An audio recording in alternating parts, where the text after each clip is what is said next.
நிலைத்திருந்தால் நீங்கள் கேட்டுக்கொள்வது எதுவோ அது உங்களுக்கு செய்யப்படும். கடந்த பல வாரங்களாக ஜெபத்தை குறித்து போதித்து வருகிறோம். இதை பல்வேறு பகுதிகளாக போதிப்பேன் என்று சொன்னேன். அதன்படிதான் செய்து வருகிறோம். முதல் பகுதி, நாம் ஏன் ஜெபிக்க வேண்டும். கடவுளுக்கு தான் எல்லாம் தெரியுமே, அவருக்கு ஒரு சித்தம் நோக்கம்னு இருக்காதான் செய்ய போறார். பிறகு நான் அவரை இதை செய்யும் அதை செய்யும்னு சொல்லி என்ன பிரயோஜனம்? அப்படியே எனக்கு தேவைகள் இருந்தா கூட அவருக்கு ஏற்கனவே தெரியும் அல்லவா. நான் ஏன் ஜெபிக்க வேண்டும், நான் ஜெபித்த என்ன பிரயோஜனம் என்கிற கேள்வி, அதற்கு பதில் சொன்னேன். இரண்டாவதாக, விசுவாசம் ஜெபம் என்கிற தலைப்பிலே போதித்தேன். விசுவாசம் எப்படி ஜெபத்திலே கிரியை செய்கிறது, எப்படி விசுவாச வார்த்தைகளை நாம் பயன்படுத்த வேண்டும் ஜெபத்திலே என்பதை குறித்து போதித்தோம். இப்பொழுது மூன்றாம் பகுதியில் இருக்கிறோம். ஜெபத்திற்கு 100% பதிலை பெற்றுக் கொள்ளுகிற விதத்திலே எப்படி ஜெபிப்பது. ஜெபிக்கும் போதெல்லாம் பதிலை பெற்றுக்கொள்ள முடியுமா? அப்படிப்பட்ட விதத்தில் ஜெபிக்க முடியுமா? இயேசுவின் போதனையில பார்த்தீர்கள் என்றால், வேதம் சொல்லுகிறதை பார்த்தீர்கள் என்றால், ஒவ்வொரு முறை ஜெபிக்கும் போதும், நாம் ஜெபிக்கும் போதெல்லாம் நிச்சயமாய் பதிலை பெற்றுக்கொள்ளக்கூடிய விதத்திலே நாம் ஜெபிக்க முடியும் என்கிறது திட்டவட்டமாக விளங்குகிறது. ஆகவேதான் யோவான் 15:7 மறுபடியும் வாசிக்கிறேன். அது ஒரு முக்கியமான வசனம். எனக்கு என்னத்தை காட்டுகிறது என்று சொன்னால், நான் கேட்கும் போதெல்லாம் எனக்கு கிடைக்கும் என்கிறதை எடுத்து காட்டுகிற வசனம். நீங்கள் என்னிலும் என் வார்த்தைகள் உங்களிலும் நிலைத்திருந்தால் நீங்கள் கேட்டுக்கொள்கிறது எதுவோ அது உங்களுக்கு செய்யப்படும். அப்ப என்ன விளங்குகிறது? அது சில கண்டிஷன்ஸ், சில நிபந்தனைகளை நாம் நிறைவேற்றுவோம் என்றால், ஒரு முறைப்படி ஜெபிப்போம் என்றால், சில நிபந்தனைக்குட்பட்ட விதத்திலே ஜெபிப்போம் என்றால், அதான் சொல்லியிருக்கு, நீங்கள் என்னிலும் என் வார்த்தைகள் உங்களிலும் நிலைத்திருந்தால், அதான் கண்டிஷன். அப்படிப்பட்ட விதத்தில் ஜெபிப்போம் என்றால் நிச்சயமாக நம்முடைய ஜெபத்துக்கு பதில் உண்டு என்று வேதவசனம் சொல்லுகிறது. 1 யோவான் 5ஆம் அதிகாரத்திலே நாம் வாசிக்கிறோம் 14-15. நாம் ஜெபிக்கும் போதே நம்முடைய ஜெபம் கேட்கப்படுகிறது என்கிற நிச்சயத்தோடு ஜெபிக்க முடியுமாம். ஜெபித்த பிறகும் நம்முடைய ஜெபத்திற்கான பதில் நமக்கு உண்டாயிருக்கிறது என்கிற நிச்சயத்தோடு நாம் ஜெபத்தை முடித்து விட்டு அதன் பிறகு அதுக்கான பதிலை நாம் எதிர்பார்க்கிற விதத்தில் வாழ முடியுமாம். இப்படி இயேசுவின் போதனையிலும் சரி, மற்ற அப்போஸ்தலர் போதித்ததும் சரி, பழைய ஏற்பாட்டிலும் சரி புதிய ஏற்பாட்டிலும் சரி, ஜெபத்திற்கு ஒரு வழிமுறைகள் உண்டு, சில வழிமுறைகள் உண்டு. அதன்படி ஜெபித்தால், சரியான விதத்தில் ஜெபித்தால் 100% பதிலை பெற முடியும் என்பதுதான் உண்மை. இது அநேகர் புரிந்து கொள்ளாததான் இன்றைக்கு பிரச்சனை. நீங்களும் நானும் எப்பேற்பட்ட ஒரு சாத்தியக்கூறு நமக்கு இருக்கிறது என்பதை நாம் காண வேண்டும். நான் எப்போதெல்லாம் ஜெபிக்கிறேனோ, என்னவெல்லாம் கேட்கிறேனோ அதையெல்லாம் பெற்றுக்கொள்ளக்கூடிய விதத்திலே என்னால் ஜெபிக்க முடியும். அப்படிப்பட்ட ஜெபம் ஒன்று உண்டு. அதை பற்றி தான் இங்க போதித்து வருகிறேன். அதற்கு வழிமுறைகளை போதித்து வருகிறேன். கடந்த நாட்களிலே 6 வழிமுறைகளை நான் சொல்லியிருக்கிறேன். முதல்ல இருந்து சொல்லுகிறேன், இது ரொம்ப முக்கியம். முதல்ல இருந்து சொல்லுகிறேன். முதலாவது, தேவன் என்னுடைய ஜெபத்தை கேட்டு அதற்கு பதிலளிக்க விரும்புகிறார் என்கிற நிச்சயத்தை எனக்குள்ள வளர்க்க வேண்டும் தான் சொன்னேன். ஜெபத்தை ஆரம்பிக்கிறதுக்கு முன்னாலே வெற்றியுள்ள ஜெபத்திற்கான ப்ராசஸ் ஆரம்பித்திருது. நாம நினைக்கிறோம் அன்புள்ள பரமபிதாவே ஆரம்பிக்கும் போது ஜெபம் ஆரம்பிக்குதுன்னு. கிடையாது. வெற்றியுள்ள ஜெபத்திற்கான ப்ராசஸ், அதற்கான காரியங்களை ஜெபம் பண்றதுக்கு முன்னாடியே நாம் ஆரம்பிச்சிடறோம். சும்மா கிடந்து பிறல்றது இல்ல. ஜெபம் போட்டு அப்படியே நெஞ்சில் அடிச்சுக்கிட்டு ஆண்டவரே என்ன பாருன்னு சொல்றது இல்ல ஜெபம். அது அஞ்ஞானிகள் அப்படி ஜெபிக்கிறார்கள். ஆவிக்குரிய ஜெபம் எப்படி? தேவனுடைய ஜெபத்தை கேட்க விரும்புகிறார். அவர் நான் விரும்புறதை எனக்கு தர அவர் விரும்புகிறார். அவர் நல்ல தேவன், என்று ஜெபத்தை கேட்கிற தேவன் என்கிற ஆழமான நிச்சயத்தை எனக்குள்ள முதலாவது நான் வளர்த்துக் கொள்ள வேண்டும். அன்புள்ள பரமபிதாவின் சொல்றதுக்கு முன்னாலே இந்த நிச்சயம் உள்ள வரணும். ப்ராசஸ் முன்னாடியே ஆரம்பிச்சிருது. இரண்டாவது, எனக்கு என்ன வேணும் என்கிறதை நான் தேவனுடைய வார்த்தையின் அடிப்படையில் தீர்மானிக்க வேண்டும். வார்த்தையில் இருக்க போது தான் கொடுப்பார் அவர். நான் கேட்கிறது இந்த வார்த்தையில் இருக்கிறதா இருக்க வேண்டும். எனக்கு வாக்குத்தத்தம் பண்ணப்பட்டதா இருக்க வேண்டும். கிட்டத்தட்ட 6000-7000 வாக்குத்தத்தம் கூட இருக்குதுன்னு சிலர் சொல்றாங்க. இதுல எந்த வாக்குத்தத்தம் உங்களுக்கு வேணும்? எது உங்களுடைய தேவையை இன்றைக்கு சந்திக்கும்? எது உங்களுக்கு அவசியம்? எதை நீங்கள் விரும்புகிறீர்கள்? இத்தனை இருக்குது, என்ன வேணும்னு தெரியுமா? சிலர் சொல்றாங்க ஜெபம் பண்ணுங்கயான்னு. என்ன வேணும்? எதுக்காக ஜெபம் பண்றது? எந்த வாக்குத்தத்தத்தின் அடிப்படையில் ஜெபம் பண்ணுகிறது? என்ன உங்களுக்கு தேவை? இவ்வளவு 1000 வாக்குத்தத்தங்கள் இருக்கிறதே, இதை எதையாவது அலசி பார்த்து தெரிந்து கொண்டீர்களா இதுதான் வேணும் என்று சொல்லி, அப்ப தெரிந்து கொள்வது அவசியம். பாருங்க, என்ன வேணும் என்கிறத திட்டவட்டமாய் தெரிந்து கொள்ள வேண்டும். வேதவசனத்தின் அடிப்படையில். மூன்றாவது பாருங்க, அந்த 2 ஸ்டெப்ஸும் ஜெபத்துக்கு முன்னாலேயே வந்துருது. ஜெபத்துக்கு முன்னாலேயே நிச்சயத்தை வளர்க்கணும், கர்த்தர் எனக்கு பதில் அளிப்பார் என்ற நிச்சயம். 2வது, என்னத்தை நான் விரும்ப வேண்டும், எதை நான் கேட்க வேண்டும் என்றதை தெரிந்து கொள்ள வேண்டும், அதை பற்றி ஒரு முடிவு கட்ட வேண்டும். என்னன்னு, அதாவது ஏதோ ஒண்ணு பரவாயில்லைங்க அப்படின்னு இல்லை. இருமனம் உள்ளவன் தேவனிடத்திலிருந்து ஒன்றையும் பெற்றுக்கொள்ள போவது கிடையாது. ஒரே தீர்மானமா இதுதான் எனக்கு வேணும் என்கிற ஒரு தீர்மானத்துக்குள்ள நான் வர வேணும். இதெல்லாம் ஜெபத்துக்கு முன்னாடியே. அப்புறம் தான் ஜெபமே ஆரம்பிக்கிறது. 3வது ஸ்டெப்ல தான் உங்களுக்கு என்ன தேவை என்கிறதை கேட்டு அதை பெற்று கொண்டோம் என்று விசுவாசிக்க வேண்டும். அதான் ஜெபம் ஆரம்பிக்கிறீங்க. இப்போ என்ன வேணும்னு கேட்கறீங்க, இயேசுவின் நாமத்தில் கேட்டு அதை பெற்று கொண்டோம் என்று விசுவாசிக்க வேண்டும். அதன் பிறகு கேட்டுட்டு பெற்றுக்கொண்டோம்னு விசுவாசத்தை கேட்டு ஆமென்னு முடிக்கிறீங்க. அதோட ஜெபம் முடிஞ்சிடறதில்ல. 4வது ஸ்டெப்பு, உங்களுடைய அதன் பிறகு ஆமென்னு சொல்லி முடிச்ச உடனே பேச்சு வேற மாதிரி மாறக்கூடாது. ஜெபம் பண்ணிருக்காங்க, பார்க்கலாங்க, அவர் ஜெபம் பண்ணாரு, ஒண்ணும் நடக்கலையாங்க, இவரு உபவாசம் இருந்தாரு, ஒண்ணும் நடக்கலையாங்க, நமக்கு என்ன ஆகுதுன்னு பார்ப்போம், கர்த்தர் என்ன செய்யறாருன்னு தெரியல அப்படின்னு பேசக்கூடாது. உங்களுடைய எல்லா எண்ணங்களும் விருப்பங்களும் நீங்கள் கேட்டுக்கொண்டதை பெற்றுக்கொண்டீர்கள் என்கிறதை உங்களுக்கு உறுதிப்படுத்தக்கூடியதாக எல்லா எண்ணங்களையும் கண்ட்ரோல் பண்ணி அதை சீரமைக்க வேண்டும். அப்ப ஜெபம் பண்ணி ஆமென்னு போட்டு முடிச்ச பிறகு முடிஞ்சிடுறது இல்ல ஜெபம். இது ஒரு வாழ்க்கை பாருங்க, விசுவாச வாழ்க்கை தொடருது. 5வது, உங்களுடைய விசுவாசத்தை குலைத்து போடுகிற அவநம்பிக்கையை உண்டாக்குகிற எல்லா சக்திகளிலும் இருந்து உங்கள் விசுவாசத்தை நீங்கள் காத்துக் கொள்ள வேண்டும். 6வது, நீங்கள் எந்த வாக்குத்தத்தங்களை விசுவாசித்து எதன் அடிப்படையில் நீங்க ஜெபித்தீர்களோ அந்த வாக்குத்தத்தங்களை தொடர்ந்து கவனித்துக் கொண்டே இருக்க வேண்டும். இதுதான் போன வாரத்தில் நான் சொன்னேன்.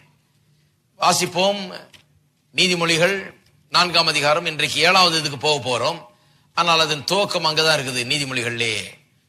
6வது, நீங்கள் எதை விரும்பி கேட்டுக்கொண்டீர்களோ, எந்த வாக்கு தத்தத்தின் அடிப்படையில் எதை விரும்பி கேட்டுக்கொண்டீர்களோ அதையே கவனித்துக் கொண்டே இருக்க வேண்டும். அந்த வாக்கு தத்தத்தையே கவனித்துக் கொண்டே இருக்க முடியும். எதையோ ஒரு வாக்கு தத்தத்தை வச்சுதானே ஜெபம் பண்ணீங்க, கேட்டீங்க. அந்த வாக்கு தத்தத்தின் அடிப்படையிலே அந்த வாக்கு தத்தத்தையே நீங்கள் தொடர்ந்து எண்ணிக்கொண்டிருக்க வேண்டும், கவனித்துக் கொண்டிருக்க வேண்டும் என்று வேதவசனம் திட்டவட்டமாக போதிக்கிறது. என் மகனே, என் வார்த்தைகளை கவனி, என் வசனங்களுக்கு உன் செவியை சாய், அவைகள் உன் கண்களை விட்டு பிரியாதிருப்பதாக. இங்கதான் இன்றைக்கு 7வது பாயிண்ட் வர்றோம். 7வது ஸ்டெப் என்னவென்றால், see yourself in possession of the promises upon which you based your promises. தேவனுடைய வசனத்தை தியானித்து, எதுவரைக்கும் தியானிக்கணும், எதற்காக தியானிக்க வேண்டும்? தேவனுடைய வசனத்தை தியானிப்பதன் மூலமாக வாக்குத்தத்தம் பண்ணப்பட்டவைகளை நீங்கள் பெற்றுக்கொண்டீர்கள் என்பதை நீங்கள் காணும் வரை, வாக்குத்தத்தம் பண்ணப்பட்டவைகளை பெற்றுக் கண்டவர்கள் போல உங்களை நீங்கள் காணும் வரை நீங்கள் தியானித்துக் கொண்டிருக்க வேண்டும். See yourself in possession of the promises upon which you based your prayers. எந்த வாக்குத்தத்தத்தை வைத்து ஜெபித்தீர்களோ அந்த வாக்குத்தத்தத்தை நீங்கள் பெற்றுக்கொண்டீர்கள் என்பதை நீங்கள் காண வேண்டும். உங்கள் மனக்கண்களிலே அப்படிப்பட்ட ஒரு காட்சி உண்டாக வேண்டும். நேற்று போன வாரத்தில் சுகத்தை பற்றி அதிகமா சொன்னேன் இல்லையா? ஏன்னா இந்த வசனம் சொல்லுது, அவைகள் உன் கண்களை விட்டு பிரியாது இருப்பதாக. எவைகள்? வார்த்தைகள். கண்களை விட்டு பிரியாது இருப்பதாகனா என்ன? கண்களை விட்டு பிரியாது இப்படியே பைபிளையே முன்னால வச்சுக்கிட்டே இருக்கிறது இல்ல. கண்களை விட்டு பிரியாது இருப்பதாகனா இப்படியே வச்சுட்டு இருந்தா நடக்காது. நீ இப்படியே வச்சுட்டு இருந்து பிரயோஜனம் இல்லை. எப்படி வச்சிருக்கின்றோம்? கண்களை விட்டு பிரியாது இருப்பதாகனா இந்த வார்த்தைகளை வாசித்து என்ன சொல்லி இருக்குதுங்க? வசனங்களுக்கு செவி கொடுத்தால், கண்களுக்கு முன்பாக அதை வைத்தால், இருதயத்தின் நடுவில் அதை வைத்து காத்து கொண்டால், அதை கண்டுபிடிக்கிறவர்களுக்கு அது ஜீவனும் உடலுக்கெல்லாம் ஆரோக்கியமா இருக்கிறது. அப்ப நான் எதை வைக்க வேணும்? வசனம் என்னுடைய ஆரோக்கியத்தை பற்றி சொல்லுகிறது, என்னுடைய சுகத்தை பற்றி சொல்லுகிறது, என்னுடைய விடுதலை பற்றி சொல்லுகிறது, என்னுடைய செழிப்பை குறித்து சொல்லுகிறது, என்னுடைய வெற்றியை குறித்து எனக்கு சொல்லுகிறது. அப்ப நான் இதை வாசித்து இந்த வெற்றியின் வசனங்களை, சுகத்தின் வசனங்களை, ஆரோக்கியத்தின் வசனங்களை, விடுதலையின் வசனங்களை, செழிப்பின் வசனங்களை வாசித்து என்னுடைய குடும்ப சந்தோஷம், என்னுடைய குடும்ப சமாதானம் இவற்றின் வசனங்களை வாசித்து என்ன எனக்கு தேவையோ அதை குறித்த வாக்கு தத்தங்களை நான் வாசித்து நான் ஜெபிக்கிறது மட்டுமல்லாமல் அதை எப்போது என் கண்களுக்கு முன்பால் வைக்க வேண்டும் என்று சொன்னால் அந்த வசனம் சொல்லுகிறது போல நான் மாறுகிறதை என்னுடைய மனக்கண்களிலே நான் காண வேண்டும். அப்ப சுகத்தை நீங்கள் விரும்பினீர்கள் என்று சொன்னால் வசனத்தை வாசிக்கிறீங்க, வாக்கு தத்தம் வசனத்தில் இருக்குது. நானே உன் பரிகாரியாகிய கர்த்தர் அப்பத்தை தண்ணீர் ஆசீர்வதித்து வியாதியை விலக்குவேன் சொல்றாரு. அவருடைய தழும்புகளால் நாம் குணமானோம், அவரே நம்முடைய நோய்களை ஏற்றுக்கொண்டு நம்முடைய வேதனைகளை சுமந்து தீர்த்தார்லாம் எழுதி இருக்கிறது. சரி, வாக்கு தத்தங்கள் ஏராளமா இருக்குது. சுகத்தை ஆரோக்கியத்தை பற்றி ஏராளமான வாக்கு தத்தங்கள் நமக்கு கொடுக்கப்பட்டிருக்கு. அப்ப என்ன பண்ண வேண்டும்? அதை வாசிக்கிறோம், அதன் அடிப்படையில தான் ஜெபிக்கிறோம். அப்படி சொல்லி இருக்கிறதுனால அதை கேட்கிறோம். ஜெபித்த பிறகு என்ன பண்ணுகிறோம்? கண்களுக்கு முன்பாக அதை வைக்க வேண்டும். கண்களுக்கு முன்பாக வைக்க வேண்டும் என்று சொன்னால் நீங்க படுத்த படுக்கையா ஒருவேளை வியாதியில கிடக்கலாம், ஆனா கண்ணுக்கு முன்னால் என்ன இருக்கணும்? நான் எழுந்து நடந்து கொண்டிருக்கிறதை நான் காண வேண்டும், நான் வேலைக்கு போய்கிட்டு இருக்கிறத பார்க்க வேண்டும், சுகதேகியா இருக்கிறதை நான் காண வேண்டும். என்னுடைய தியானம் எப்படிப்பட்டதா இருக்க வேண்டும்? தேவனுடைய வசனத்தை தியானிக்கிறதுனா என்ன?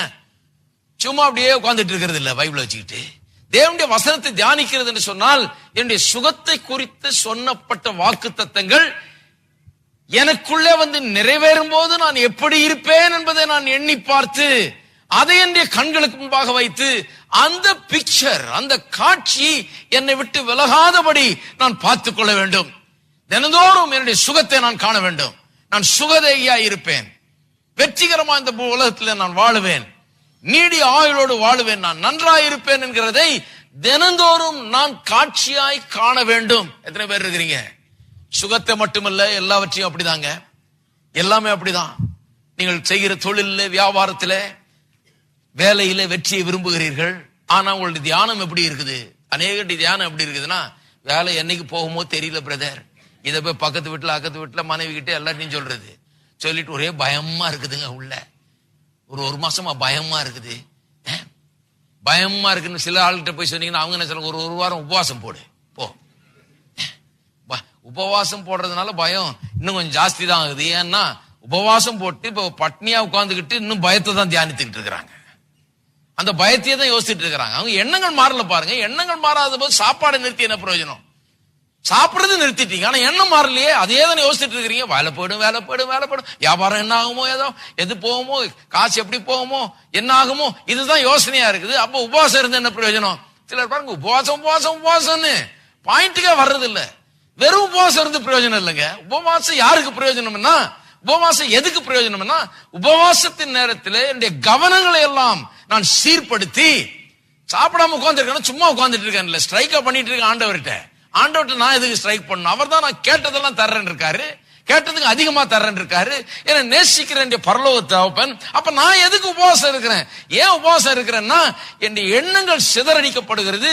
உலகத்துல பலவிதமான காரியங்கள் வந்து என்ன அப்படியே நெருக்குகிறது, ஏராளமான பிரச்சனைகள் இருக்கிறது.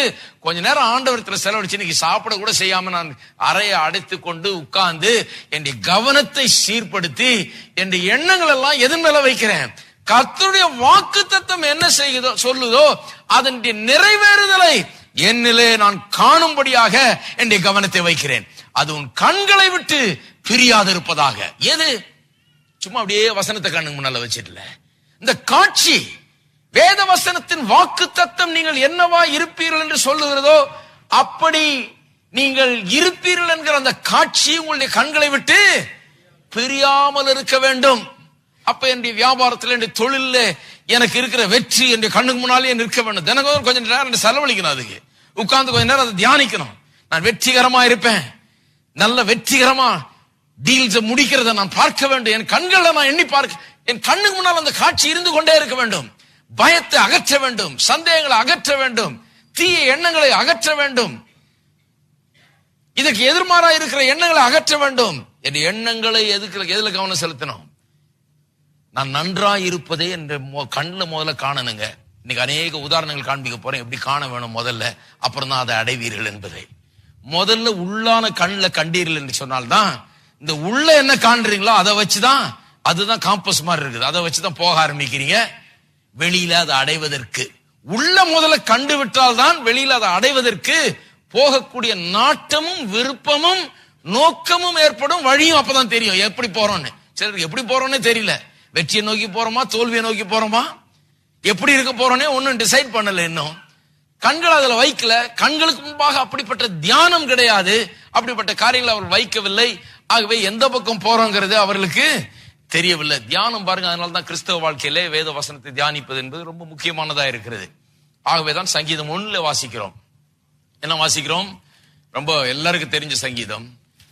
சங்கீதம் 1:2, கர்த்தருடைய வேதத்தில் பிரியமாய் இருந்து இரவும் பகலும் அவருடைய வேதத்தில் தியானமாய் இருக்கிற மனுஷன் பாக்கியவான். ஏன் அவன் பாக்கியவான்? பாக்கியவான் ஆசீர்வதிக்கப்பட்டவன். இரவும் பகலும் கர்த்தருடைய வேதத்திலே தியானமாய் இருக்கிறவன். என்ன தியானம் பண்றான்? வேதத்திலிருந்து என்ன தியானம் பண்ணி கொண்டிருக்கிறான்? சிலர் தப்பான காரியங்கள் எடுத்து தியானம் பண்ணிட்டு இருக்கிறாங்க. கர்த்தர் அடிப்பார், கர்த்தர் ஒடிப்பார், கர்த்தர் கொல்லுவார், கர்த்தர் இப்படி பண்ணுவார், அப்படி பண்ணுவார். யாரும் சொல்லி கொடுத்துருக்காங்க பாருங்க. உங்களுக்கு எல்லாம் தப்பான காரியங்களா எடுத்து தியானம் பண்ணிட்டு இருக்கிறாங்க. அருமையானவர்களே, எவ்வளவு நல்ல காரியம் இருக்குது பாருங்க. வேத வசனத்தை அதனால்தான் பகுத்து அறிய வேணும்னு சொல்லி, பகுத்துனா இது எப்படி அது எப்படின்னு பார்த்து பகுத்து அறிய வேணும். அதுக்குதான் போதிக்கிறோம். இப்படியே நீங்க எல்லா வசனத்தையும் எடுத்து அப்படியே நம்புறதா இருந்தா நான் போதிக்க வேண்டிய அவசியமே கிடையாது. வசனங்களை யார் சொன்னது, எதுக்கு சொன்னா, இதனுடைய அர்த்தம் என்ன, இதுதான் என்னுடைய வாழ்க்கையின் தத்துவமா இருக்க வேணுமா, இதுதான் கரெக்டா, இதுதான் சத்தியமா என்பதை நான் அறிந்து கொள்ள வேணும். யார் யாரோ இருக்கிறாங்க பாருங்க பைபிள்ல. யார் யாரோ அவன் கஷ்ட நேரத்தில் என்னத்தையா ஒண்ணு சொல்லி இருக்கிறாங்க. அதை ஆவியானவர் என்ன பண்ணிருக்காரு, அப்படியே கரெக்டா ரெக்கார்ட் பண்ணி வச்சிருக்காரு. எதுக்கு ரெக்கார்ட் பண்ணி இருக்கிறாரு? இதெல்லாம் நமக்கு படிப்பினையாய் இருக்க வேணும்னு சொல்லி. அவன் சொன்னது போல நீ சொல்லாதன்னு அர்த்தம். ஹலோ, நிர்வாணியாய் வந்தேன், நிர்வாணியாய் திரும்புகிறேன். அப்படி நீ சொல்லாதப்பா. நீ நிர்வாணியாவும் வரல, நிர்வாணியாவ திரும்ப போறதில்ல அப்படிங்கறத கர்த்தர் நமக்கு சொல்லி தர்றாரு. அதன் மூலமா நான் நிறைய உள்ள வைத்து தான் வந்திருக்கிறேன். என்ன பணக்காரனா கர்த்தர் இந்த உலகத்துக்குள்ள அனுப்பி இருக்கிறார். எவ்வளவு தாளந்துகள் கிருபைகள் எல்லாத்தையும் எனக்கு கொடுத்துதான் இந்த உலகத்துக்குள்ள அனுப்பி இருக்கிறார். அப்ப நான் முட்டாள்தனங்களை நம்பி கொண்டிருக்க கூடாது. சும்மா இதெல்லாம் ஒரு வாழ்க்கை பிலாசபியா ஏற்றுக்கொள்ள கூடாது. பாருங்க, யார் சொன்னா, எதுக்கு சொன்னா, அவன் சொன்னது கரெக்டா, எல்லாத்தையும் பார்க்க வேண்டும். சொன்னது கரெக்டான்னு பார்த்துட்டு அப்புறம் பகுத்து அறிய வேண்டும். அதுக்குதான் வேத வசனம் இருக்குது பாருங்க. அப்ப இரவும் போலும் தியானமா இருக்கிறான்னா என்ன தியானமா இருக்கிறான்? கர்த்தருடைய வாக்கு தத்தங்களை, சத்தியங்களை எடுத்து வைத்துக் கொண்டு அவன் தியானிக்கிறான். அவன் எப்படி இருப்பான்? நீர்க்காலின் ஓரமாய் நடப்பட்டு தன் காலத்தின் தன் கனியை தந்து இலையுதிராது இருக்கிற மரத்தை போல் இருப்பான். அவன் செய்வதெல்லாம் வாய்க்கும். அவன் எப்படி இருக்கிறான் பாருங்க. வசனம் நீர்க்கால்கள் மாதிரி இருக்கு. அதன் ஓரமாய் நடப்பட்ட மரத்தை போல் இருக்கான். எப்ப பார்த்தாலும் அதே காட்சியை அவன் கண்களுக்கு முன்பாக வைத்து அந்த வார்த்தைகள் அவனுடைய கண்களை விட்டு விலகாது இருக்கிறபடினால, அதை கவனித்துக் கொண்டே இருக்கிறபடினால, அதை ஒரு காட்சியாக, இந்த வார்த்தைகள் நிறைவேறுதலை தன் கண்களுக்கு முன்பாக காட்சியாய் வைத்து பார்த்து கொண்டே இருக்கிறபடினாலே அவன் செய்கிறதெல்லாம் வாய்க்கிறது. இருக்கீங்களா? இப்படி பார்த்துக்கிட்டே செய்தாதான் செய்யறதெல்லாம் வாய்க்கும். நிறைய பேர் நினைக்கிறாங்க செய்யறதுனால செய்யறதெல்லாம் வாய்க்கும். செய்யறதெல்லாம் வாய்க்காது. நிறைய பேர் செஞ்சுக்கிட்டே இருக்காங்க, செய்யறது வாய்க்கவே மாட்டேங்குது. எப்ப எல்லாம் வாய்க்கும்? நான் இதை பார்த்து கொண்டு இரவும் பகலும் அவருடைய வேதத்தில் தியானமா இருக்கிற மனுஷன் பாக்கியவான். அவன் செய்வதெல்லாம் வாய்க்கும். அப்ப என்ன அர்த்தம்? இரவும் பகலும் நான் கர்த்தருடைய வார்த்தையை, அந்த காட்சியை, என்னுடைய வெற்றியை, என்னுடைய செழிப்பை, என்னுடைய வியாபாரத்தில், என்னுடைய தொழில், என்னுடைய வேலையில, என்னுடைய எல்லா கையின் பிரயாசங்களும் வெற்றியை நான் பார்த்து கொண்டே இருந்து, அதை தியானித்துக் கொண்டே இருந்து, அதை செய்யும் போது நான் செய்வதெல்லாம் வாய்க்கும். நீங்க எதையோ ஒண்ணு பயத்தையும் அதையும் நினைச்சு கொண்டு நான் செய்வதெல்லாம் வாய்க்கும்னா எப்படி வாய்க்கும்? கிடையாது. நான் அதை பார்த்து கொண்டே இருக்க வேண்டும். யோசுவா 1:8 அதனாலதான் சொல்லப்பட்டிருக்கிறது. யோசுவாவுக்கு கர்த்தர் சொன்னார், தெரிஞ்ச வசனங்கள். யோசுவா 1:8 இந்த நியாயப்பிரமாண புஸ்தகம் வாயை விட்டு பிரியாது இருப்பதாக, இதில் எழுதி இருக்கிறபடி எல்லாம் நீ செய்ய கவனமாக இருக்கும்படி இரவும் பகலும் அதை. ஏன் வேதம் சொல்லுது இரவும் பகலும் அதை தியானித்துக் கொண்டிருப்பாயன்னு சொன்னா, இதான் முன்னால கண்ணுக்கு முன்னால வை, காதுல கேட்டுக்கொண்டே இரு, இருதயத்தின் நடுவுல வை. இந்த இருதயம், காது, கண்ணெல்லாம் ரொம்ப முக்கியம். இதுக்குள்ள என்ன போகுது? கண் எப்படி பார்க்கிறது, காது எப்படி கேட்கிறது, எதை கேட்கிறது, இருதயத்தின் நடுவில் என்ன இருக்குது? பயம் இருக்குதா அல்லது நம்பிக்கை இருக்குதா? விசுவாசம் இருக்குதா அல்லது அவிசுவாசம் இருக்குதா? எப்படிப்பட்ட எண்ணங்கள் நம்முடைய மனதில் இருக்குது? எப்பேற்பட்ட காரியங்களை நாம் காட்சியாய் பார்த்து கொண்டிருக்கிறோம், எப்பேற்பட்ட காரியங்களை காதுகளில் கேட்டுக் கொண்டிருக்கிறோம்? ரொம்ப முக்கியம் பாருங்க. ஏனென்றால் அதை வைத்துதான் நம்முடைய வெற்றி இருக்கிறது. தியானித்துக் கொண்டிருப்பாயாக, அப்பொழுது நீ வழியை வாய்க்க பண்ணுவாய், அப்பொழுது புத்திமானாயும் நடந்து கொள்ளுவாய். அப்ப தியானித்தால் வெற்றி செழிப்பு உண்டாகும் சொல்லப்பட்டிருக்குது. தியானித்தால், அதாவது தியானித்தால்னு சொன்னா இந்த காட்சிகளை உன் கண்களுக்கு முன்பாக வைத்து அதையே பார்த்து கொண்டிருந்தான். நேருக்கு நீ குடும்பத்திலே சுகம் இல்லை, குடும்பத்திலே சமாதானம் இல்லை, குடும்ப வாழ்க்கையில நிம்மதி கிடையாது. அவங்க என்ன தியானித்துக் கொண்டிருக்காங்க? அதே தான் தியானித்து, புருஷன் என்னைக்கு விட்டுட்டு ஓடி போக போறான்றதை தியானித்துக்கிட்டு இருக்காங்க. ஓடி போனா என்ன பண்றது பிரதர்? அதை தான் யோசித்துக்கிட்டே இருக்கிறேன் பிரதர். நீங்க அதே யோசிச்சுட்டு இருந்தீங்கன்னா எப்படி ஆகுறது? 2 மாசமா அதே யோசனையா இருக்கிறேன். ஏன் சந்தோஷம் இல்லைன்னு விளங்குது. ஆனா எல்லா மீட்டிங்லயும் போய் ஜெபம் பண்ணிக்கிறது எதுக்கும்? கொஞ்சம் சமாதானம் வரணும், கொஞ்சம் சந்தோஷம் வரணும். ஆனா தியானம் மட்டும் எதை பற்றி இருக்குது? என்னைக்கு புருஷன் விட்டு ஓடி போவாங்கிறத தான் தியானமா இருக்குது ஒழிய தியானத்தை மாத்தல. ஆனா எல்லா ஊழியக்காரர் தலையில வச்சு ஜெபம் பண்ணியாச்சு, கையை வச்சு ஜெபம் பண்ணியாச்சு, எல்லாம் பண்ணியாச்சு. பாருங்க, நிறைய பேருக்கு வழுக்கையே விழுந்துருச்சு. அதுல எல்லாம் தலையில கை வச்சு எல்லாம் தலையில கை வச்சு ஆட்டினா என்ன ஆகுறது? வழுக்கதான் விழும். மேல என்ன படுதுன்னு இல்ல, உள்ள என்ன நடக்குதுன்றதான் ரொம்ப முக்கியம், தலைக்கு உள்ள. அப்ப என்ன செய்ய சொல்றாரு கர்த்தர்? சொல்றாரு, நீ இது காட்சியை முன்னால வைத்து அந்த காட்சியே தியானித்துக் கொண்டிரு. அப்ப நீ செய்வதெல்லாம் வாய்க்கும், அப்ப நீ புத்திமானாய் நடந்து கொள்வாய், அப்பொழுது உன் வழியை நீ வாய்க்க பண்ணுவாய் என்று வேதவசனம் சொல்லுகிறது. வேதவசனத்தில் பல உதாரணங்கள் இருக்குது, காண்பிக்கிறேன் இப்பொழுது. நம்முடைய வெற்றியை நாம் என்னவா இருக்க போகிறோம், தேவனுடைய வார்த்தை நம்முடைய வாழ்க்கையில் நிறைவேறும் போது நாம் எப்படி இருப்போம் அப்படிங்கறத நாம் காணவில்லை என்றால் நாம் அடைய முடியாததை. இது வேதவசனத்தின் பிரின்சிபல். இதை ஒன்னொன்னா காண்பிக்கிறேன். முதலாவது யோசுவா 6ஆம் அதிகாரத்துக்கு திருப்போம். யோசுவா 6. பல இடங்களிலே வேதவசனம் திட்டவட்டமா இதை போதிக்கிறது. யோசுவா 6:1 வசனம், எரிகோ இஸ்ரவேல் புத்திரருக்கு முன்பாக அடைக்கப்பட்டிருந்தது, ஒருவரும் வெளியே போகவும் இல்லை, ஒருவரும் உள்ளே வரவும் இல்லை. பாருங்க, இப்ப இஸ்ரவேல் மக்கள் யோசுவாவின் தலைமையின் கீழே வந்து எரிகோ பட்டணத்தை இப்பொழுது கைப்பற்ற போகிறார்கள். இப்பொழுது கானான் தேசத்துக்குள்ள நுழையறதுக்கு ஆயத்தம் ஆயிட்டாங்க. ஒரு சந்ததி அப்படியே மடிஞ்சு போச்சு. இன்னொரு சந்ததி இப்பொழுது யோசுவாவின் தலைமையின் கீழே கானான் தேசத்தை கர்த்தர் வாக்கு தத்தம் பண்ணினதை, எப்ப வாக்கு தத்தம் பண்ணாரு? 40 வருஷத்துக்கு முன்னாலே சொன்னாரு, இத தேசத்தை உனக்கு கொடுத்தேன்னு சொல்லி. ஆனா ஒரு சந்ததியை மடிஞ்சு போச்சு, அது கொடுத்த தேசத்தை வாங்கிக்காம, எடுத்துக்கொள்ள முடியாம அந்த தேசத்தின் வாசல்ல வந்து நிக்கிறாங்க. இப்ப நுழையிறது அடுத்த ஸ்டெப், எடுத்துக்கொள்ள வேண்டியதுதான் அடுத்த ஸ்டெப். வாக்கு தத்தம் பண்ணப்பட்டதை, இவர் விரும்பினதை, இஸ்ரவேலர் எகிப்தில் அடிமைகளா இருந்த போது எதை விரும்பினாங்க? தங்களுடைய விடுதலை விரும்பினார்கள். பாலும் தேனும் ஓடுற இடத்துல போய் இருக்கணும்னு விரும்பினாங்க. அடிமையா இருக்கக்கூடாதுன்னு விரும்பினாங்க. ஒரு நல்ல ஒரு வாழ்க்கையை விரும்பினார்கள், செழிப்பை விரும்பினார்கள், பாலையும் தேனையும் விரும்பினார்கள். எல்லாம் ரெடியா இருக்குது, பால் தேனி எல்லாம் ரெடியா இருக்குதுங்க. இதுல நுழைய வேண்டியதான், எடுத்துக்கொள்ள வேண்டியதான். அப்ப எரிகோ பட்டணத்தின் வாசல்ல வந்துட்டாங்க. எல்லாம் மூடி கிடக்குது, யாரும் வெளியே போகவும் இல்லை, ஒருவரும் உள்ளே வரவும் இல்லை, எல்லாம் லாக்ட் அப். ஆனா கர்த்தர் சொல்றார் அடுத்த வசனத்துல, கர்த்தர் யோசுவாவை நோக்கி, இந்த எரிகோவையும் அதன் ராஜாவையும் யுத்த வீரரையும் உன் கையில் ஒப்பு கொடுத்தேன். ஒப்பு கொடுப்பேன்னு சொல்லல, ஒப்பு கொடுத்தேன். இதுல என்ன முக்கியம்னா, இதோ எரிகோவையும், இதோ என்கிற வார்த்தை ஆங்கிலத்தில் பாத்தீங்கன்னா தெளிவா சொல்லுகிறது, சி. யோசுவா பார்த்து சொல்றாரு, யோசுவாவே கொஞ்சம் பார். தமிழ்ல என்னங்க அது இல்லையே, இதோன்னு இருக்குதுன்றீங்க. இதோன்னா சீன் தான் சொல்லியிருக்கு ஆங்கிலத்தில். வேணா தமிழ்ல நான் இன்னொரு விதத்தில் சொல்லுகிறேன். 5ஆம் அதிகாரத்திலே 13ஆம் வசனத்தை பாருங்க. பின்னும் யோசுவா எரிகோவின் வெளியிலிருந்து தன் கண்களை ஏறெடுத்து பார்க்கும் போது, எல்லாம் சொல்லுங்க, தன் கண்களை ஏறெடுத்து பார்க்கும் போது. இதெல்லாம் எப்ப நடந்தது? சில வசனங்களுக்கு முன்னால பார்த்தாலே தெரியுது. அவன் கண்களை ஏறெடுத்து பார்க்கிறான், அப்பதான் கர்த்தர் பேசுறாரு. அவன் கண்களை ஏறெடுத்து பார்க்கும் போது கர்த்தர் சொல்றாரு, இதோ பார்ப்பா, கண்ணுக்கு என்ன தெரியுது உனக்கு? பெரிய மதில் சுவர் தெரியுதா?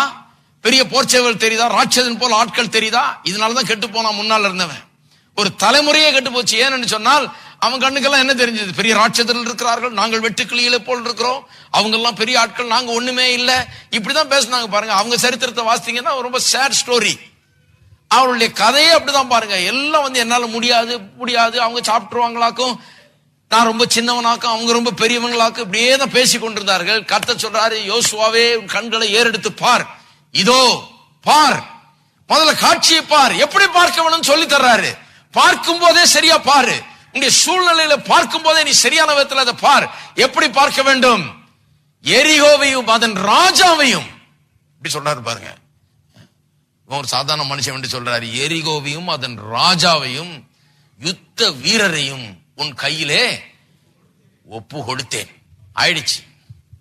இது என்னுடைய சித்தம் அப்பா, இது என்னுடைய சித்தம், என்னுடைய நோக்கம், என்னுடைய விருப்பம். உன் கையில அவன் மடியணும், உன் கையில அவன் தோல்வி அடையணும்னு என்னுடைய சித்தமா இருக்குது. நீ வெற்றி அடையணும், நீ இப்போ அந்த தேசத்தை சுதந்திரித்துக் கொள்ளணும், அதன் கனிகளை நீ சாப்பிட வேணும், அதன் வீடுகளில் நீ குடியிருக்க வேண்டும், இது உனக்கு சொந்தமாக வேணும் என்று என்னுடைய நோக்கமா இருக்கிறது.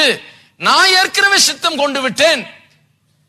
ஆகவே என்னை பொறுத்த வரைக்கும் அதை உனக்கு கொடுத்து விட்டேன். இனிமே எல்லாம் உங்க கையில தான் இருக்குதுங்கிறாரு. இருக்கீங்களா? எப்படி உங்க கையில இருக்குது? நீ எப்படி பார்க்க போற? இப்ப எப்படி அவுட்லுக் உனக்கு மாற போகிறது?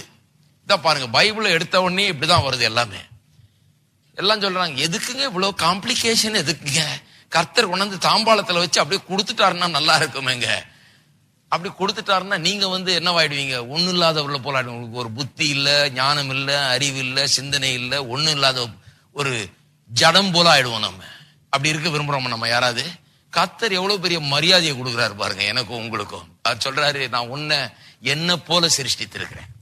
உன்னுடைய வாழ்க்கையில ஏதாவது நடக்கணுமா? வெற்றி வேணுமா? உனக்கு நீ ஜெயம் அடையணுமா? நீ சந்தோஷம் அடையணுமா? நீ சமாதானம் அடையணுமா? சுகம் அடையணுமா? நீ செழிப்படையணுமா?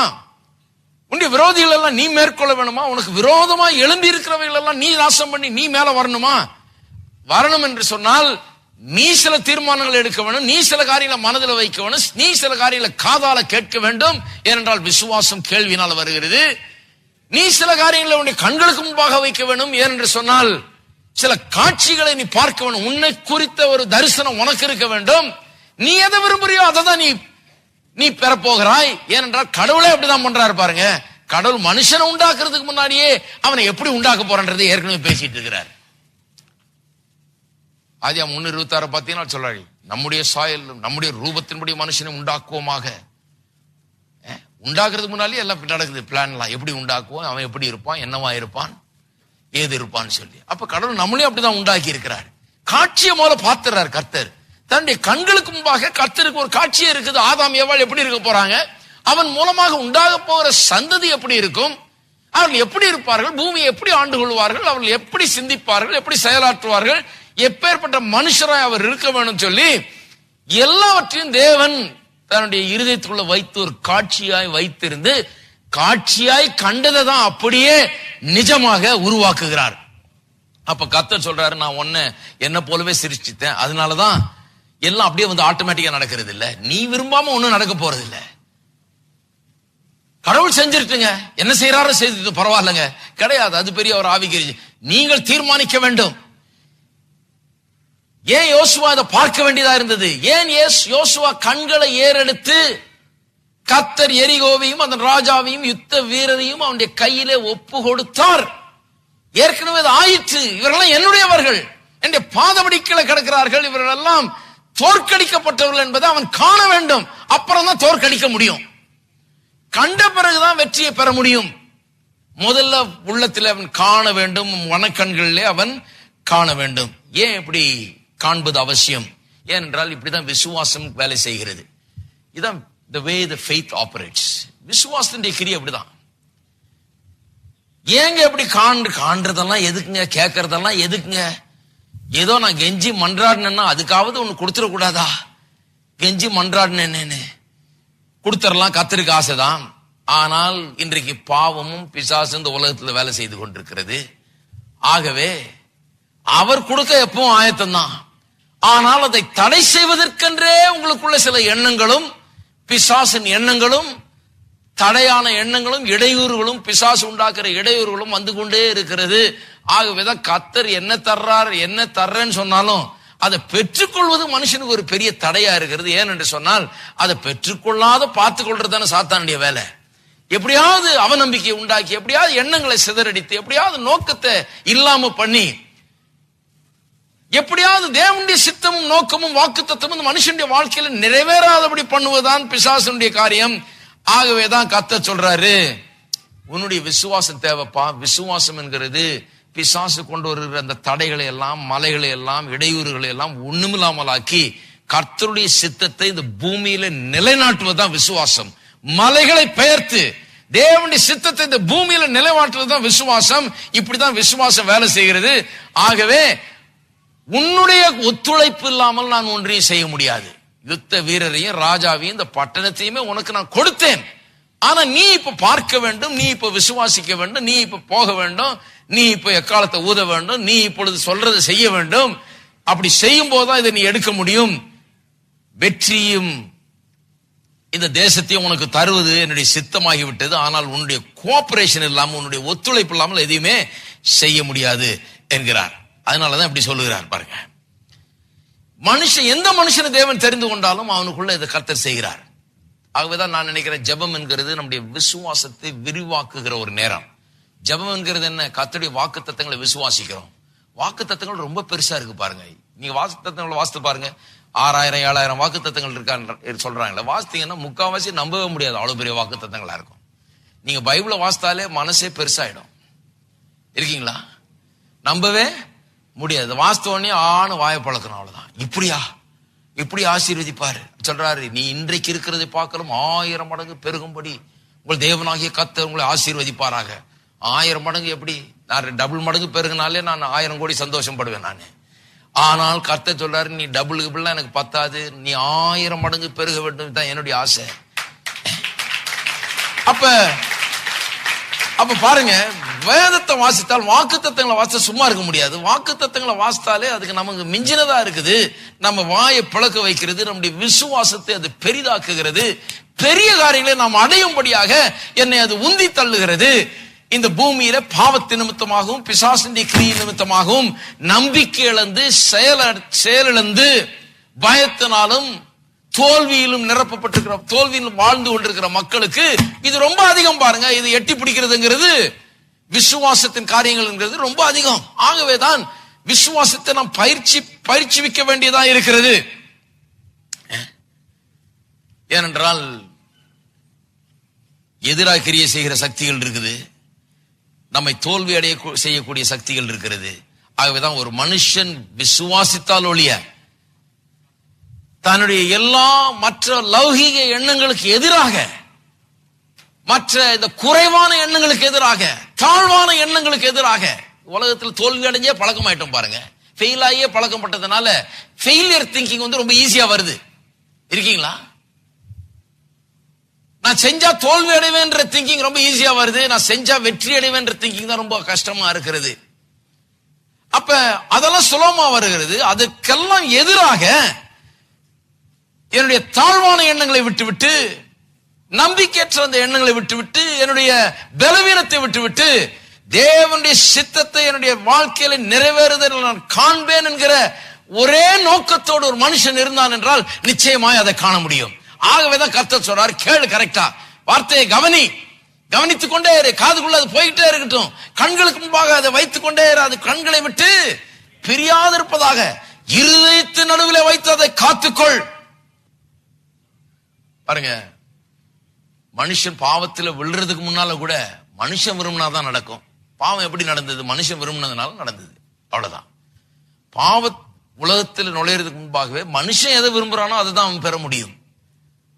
அப்ப அவன் கர்த்தருக்காக வாழ வேண்டும் என்றால் அவன் அதை தீர்மானிக்க வேணும். அதை நோக்கத்தோடு, ஒரே நோக்கத்தோடு இருக்கணும். பிசாசு என்ன பேசினாலும் அதுக்கு இடம் கொடுக்க கூடாது, பிசாசின் எண்ணங்களுக்கு இடம் கொடுக்க கூடாது. கர்த்தருக்காக அவன் வாழ்வதை அவன் தெரிந்து கொள்ள வேண்டும்.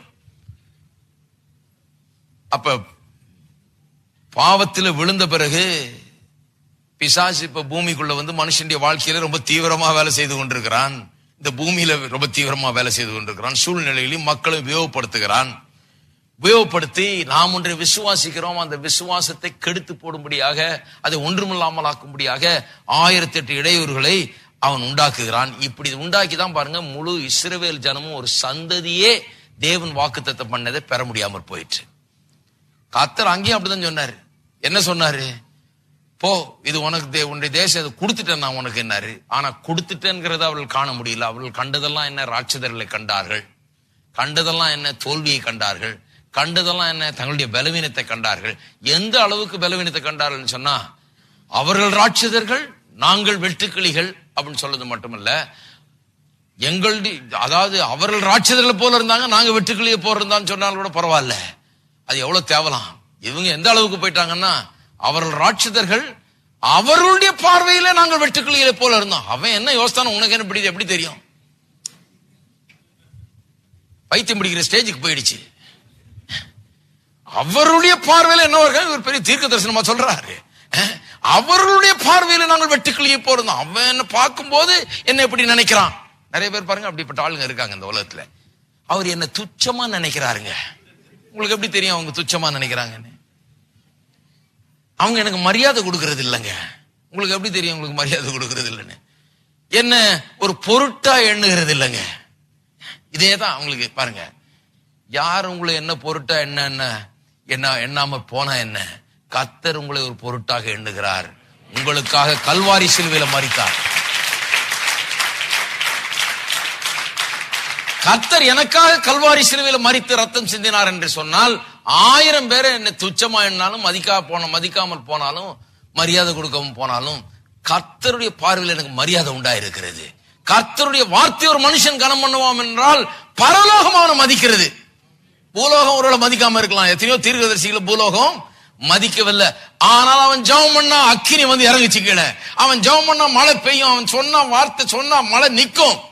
பரலோகம் அவனுடைய வார்த்தையை மதிக்கிறது. அருமையானவர்களே, எல்லாரும் மதிச்சாங்களா முக்கியம் இல்ல. பரலோகம் உங்களை மதிக்கிறதா? வார்த்தையின் மக்களா இருந்தால் பரலோகம் உங்களை மதிக்கும். தேவனுடைய வார்த்தையை நீங்கள் பிடித்துக் கொண்டீர்கள் என்று சொன்னால், இஸ்ரவேல் ஜனங்க பாருங்க, ஒரு தலைமுறையை உள்ள போக முடியல. ஆகவே இந்த விசுவாசம் என்கிறது இப்படிப்பட்ட காரியங்களால் அடங்கி இருக்கிறது. கண்ணால பார்க்க வேண்டும் அந்த காட்சியை, காதால வார்த்தையை கேட்டுக்கொண்டே இருக்க வேண்டும், இருதயத்தின் மத்தியில வைக்க வேண்டும். அப்படி வைத்தால்தான் அதை போய் அடைய முடியும். இந்த கண்களுக்கு முன்பால அந்த காட்சியை வைக்கிறது, நீங்கள் அந்த வாக்கு தத்தத்தை பெற்றுக் கொண்டீர்கள் என்பதை நீங்கள் காண வேண்டும். சுகமா இருந்து எழுந்து நடக்கிறதை காண வேண்டும். படுத்து கொண்டிருக்கிற ஆளு நடந்து போய்கிட்டு வர்றதையே யோசித்து கொண்டு இருக்க வேண்டும். வேலை இல்லாத ஆளு வேலைக்கு போகிறது, கை நிறைய சம்பாதிக்கிறது, வேண்டியது எல்லாவற்றையும் வாங்குகிறது, பெறுகிறது, அனுபவிக்கிறது, எண்ணி பார்க்க வேண்டும். அதை தியானமா இருக்க வேண்டும். இருக்கீங்களா? தரித்திரத்தையும் தியானம் பண்ணிட்டு இருக்க கூடாது. இப்படியே போச்சுன்னா அவ்வளவுதாங்க, தெருவுக்கு வந்துருவேன்னு நினைக்கிறேன். கிறிஸ்தவங்களும் எப்படி இருக்காங்க பாருங்க. இது தியானம் பண்ணிட்டு இருந்தா அப்புறம் எப்படி வெற்றி உண்டாகிறது? கர்த்தர் சொல்றாரு, ஐஸ்வரியத்தை சம்பாதிக்க பலனை கொடுக்கிறவர் அவரே, தேவனாகிய கர்த்தரை நினைப்பாயாக. நிறைய பேர் கர்த்தரை நினைக்கிறாங்க, ஆனா அப்படி நினைக்கிறது இல்ல. ஐஸ்வரியத்தை சம்பாதிக்க பலனை கொடுக்கிறவர் நினைக்கிறது. என்ன நினைக்கணும்? கர்த்தாவே, ஐஸ்வரியத்தை சம்பாதிக்க பலனை கொடுக்கிறவரா இருக்கிறபடியால் ஸ்தோத்திரம். நான் கையிட்டு செய்கிறதெல்லாம் வாய்க்கும், ஆகவே ஸ்தோத்திரம். நான் நினைத்ததை அடைவேன் நிச்சயமா. என்னுடைய கையில பணம் இருக்கும், என்னுடைய வீட்டில் ஐஸ்வர்யம் தங்கும். இதெல்லாம் விசுவாசிக்க வேண்டும். பாருங்க, விசுவாசத்தை காட்சியாய் காண வேண்டும். குறைவுக்காகவே பிளான் போட்டுட்டு இருக்கிறாங்க சிலர்.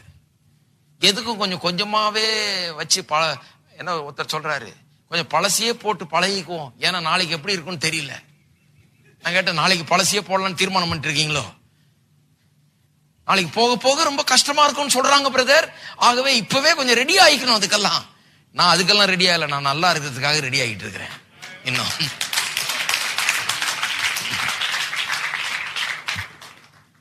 நாளைக்கு எப்படி இருக்குமோ தெரியல பிரதர். ஆகவே இன்னைக்கே கொஞ்சம் இப்படியே கொஞ்சத்திலேயே தள்ளுறதுக்கு பழகிக்கணும். பாருங்க, நம்ம எப்பவும் அப்படியே பழகிக்கிறது நல்லது. அப்படியே ராங் ட்ரைனிங். அது நன்றாய் இருக்கிறதுக்கு ட்ரைனிங் எடுத்துக்கொள்ள வேண்டும். இப்பொழுது இருக்கீங்களா? நன்றாய் இருக்கிறத எண்ணி பார்க்க வேண்டும், அதுக்கு ட்ரைனிங் எடுக்க வேண்டும். ஆகவே முதல்ல பார்க்க வேண்டும், அப்பதான் பிறகுதான் வெற்றி அவர்களுக்கு சொந்தமாகும்.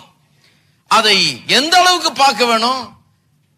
வாக்கு தத்தம் நிறைவேறிவிட்டது, நான் இப்படி நிறைவேறிவிட்டால் நான் இப்படி இருப்பேன், அவளுடைய கண்களுக்கு முன்பாக ஒரு காட்சியை போல தரிசனம் போல இருந்து கொண்டே இருக்கணும். அப்படி இருக்கும்போது அவர்களுக்கு உள்ளாக இருக்கிற அந்த காட்சி, மனக்கண்ணிலே தோன்கிற காட்சி என்ன பண்ணும்? அவர்களை அந்த கோலுக்கு நேராக, அந்த லக்குக்கு நேராக அவர்களை நடத்தும். இதையே கண்டுட்டு இருந்தீங்கன்னா அதுக்கு நேரா போயிட்டே இருப்பீங்க. படிக்கிறவங்களுக்கு சொல்ற மாணவர்களுக்கு, என்ன பாக்குறீங்க? நீங்க என்ன படிச்சு என்னவா வர வேண்டும் என்று விரும்புகிறீர்களோ அதை முன்னாலேயே வைக்க வேண்டும். இதை முன்னால வைத்து அதை காட்சியாய் கண்டுகொண்டே இருக்க வேண்டும். அதுக்கு ஜெபம் பண்றீங்க. ஜெபம் பண்ணும் போது என்ன இருக்குது உங்களுக்கு முன்பாக? கண்களுக்கு முன்பாக தேவனுடைய வாக்குத்தத்தங்கள் இருக்கிறது, கண்களுக்கு முன்பாக இந்த வாக்குத்தத்தங்கள் மூலமாக உண்டாகிற காட்சி இருக்கிறது. நீங்கள் என்னவாக உருவாக வேண்டும் என்று நினைக்கிறீர்களோ அதை கண்களுக்கு முன்பால வைக்க வேண்டும். பாருங்க, பல வருஷத்துக்கு முன்பாக நான் இப்படி எல்லாம் வந்து ஊழியம் செய்ய ஆரம்பிக்கிறதுக்கு முன்னாலேயே, இந்த காரியங்கள்லாம் செய்யறதுக்கு முன்னாலேயே, இன்றைக்கு செய்கிற காரியங்கள்ல கிட்டத்தட்ட எல்லாவற்றையும் இப்படி செய்வேன் என்று சொல்லிக் கொண்டிருந்தேன். அதை கண்ணால கண்டு கொண்டிருந்தேன். ஆனா செய்ய முடியல. அப்ப செய்யக்கூடிய நிலையில் இல்ல. இந்த வசனம் சொல்ற மாதிரியே தான். இஸ்ரவேல் புத்திரருக்கு முன்பாக எரிகோ அடைப்பட்டிருந்தது. ஒருவரும் வெளியே போகவும் இல்லை, ஒருவரும் வரவும் இல்லை. நான் ஒரு காலத்தில் நினைச்சேன், இந்தியா தேசம் முழுக்க சுவிசேஷம் அறிவிக்கணும், பெரிய கூட்டங்கள் வச்சு அப்படி பண்ணணும் இப்படி பண்ணணும்னு யோசிச்சேன். ஆனா ஒன்றும் பண்ண முடியல. பாருங்க, அப்படியே ரூம்ல உட்காந்துட்டு இருப்பேன். ஆனால் என் கண்களுக்கு முன்பாக அந்த காட்சி தான் இருக்கும். இந்தியா தேசத்துக்கு முன்னால் அறிவிப்பேன். இதை 1-2 பேருக்கு நான் சொல்லி இருக்கிறேன். இதை அறிவிப்பேன், இப்படி செய்வேன், இப்படி செய்வேன் சொல்லி திட்டவட்டமா என்ன செய்ய போகிறேன் என்பதை எனக்குள்ள அதை என்விஷன் பண்ணி என் கண்களுக்கு முன்பாக அந்த காட்சியை வைத்து என்னுடைய காதுகளில் தேவனுடைய வசனத்தை நுழைய பண்ணி என்னுடைய இருதயத்தின் மத்தியில அது தரிசனமாய் லட்சியமாய் வைத்து அதையே பார்த்து கொண்டிருந்தேன். யாரும் வந்து தங்க தாம்பாளத்தில் வச்சு இப்படி கொடுத்துறது இல்லை. நான் அதையே பார்த்து கொண்டிருந்தேன். அதுக்கு 1000 இடையூறுகள், 1000 பேர் சொன்னாங்க நடக்காது என்று சொல்லி, எத்தனையோ பேர் வந்து தடை பண்ணினார்கள், எத்தனையோ பேர் வந்து இடைஞ்சல் பண்ணினார்கள், எவ்வளவு பேர் வந்து தொந்தரவு கொடுத்தார்கள். ஆனால் அது எல்லாத்தையும் மீறி எல்லா எரிகோ மதில் சுவரை உடைத்து தள்ளி கர்த்தருக்கு வைத்திருக்கிறதை நான் சுதந்திரித்துக் கொண்டிருக்கிறேன். இனிமேலும் சுதந்திரிக்க போகிறேன்.